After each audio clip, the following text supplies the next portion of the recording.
namba. Nika unanionyesha jezi namba mafrr. Banya stafanya nitake namba. Hebu cheki udeo. Ako na mafrr. Hebu cheki venye zimeweza.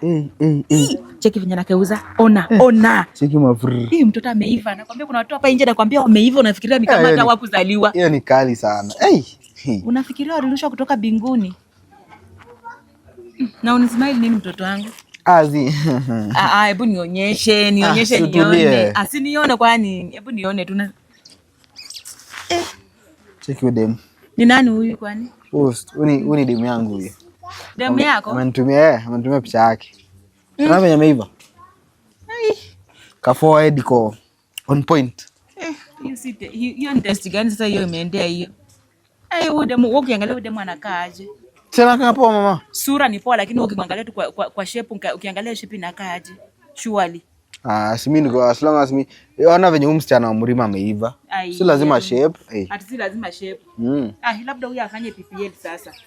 Huyu mtu anakaa aje? Hata wewe ukimleta hapa naweza mtu ambio. But mama si type yangu. Type yako lakini msilete mtu kama huyu hapa hivi. Kwani unataka kuzaa nini? Mama hospitali ama nini? Hizi. Mimi naona venye ni keupe. Wewe umekosa kazi ya kufanya. Hebu fanya hivi. Toka hapa uende, nataka boyfriend wako anakuja. Boyfriend wako anakuja leo? Boyfriend wako anakuja, jipe shughuli. Sasa mbona hukuniambia asubuhi? Sasa mimi nimekaa hadi saa hizi afternoon alafu unaniambia.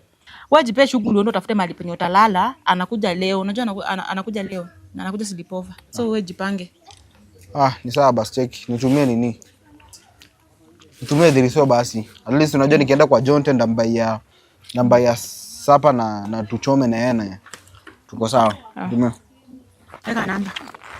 Mama kwani hujui namba yangu? Wewe nawe. Mama unakuanga doanzi sometimes. Ndashika namba ya baba yako ama ndashika namba yako? Babangu kwani alinizaa. Wewe si ni boyfriend yako? Sasa unaanza kuongea vibaya. Wait, round 2.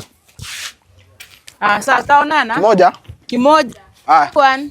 Wagwan. See you.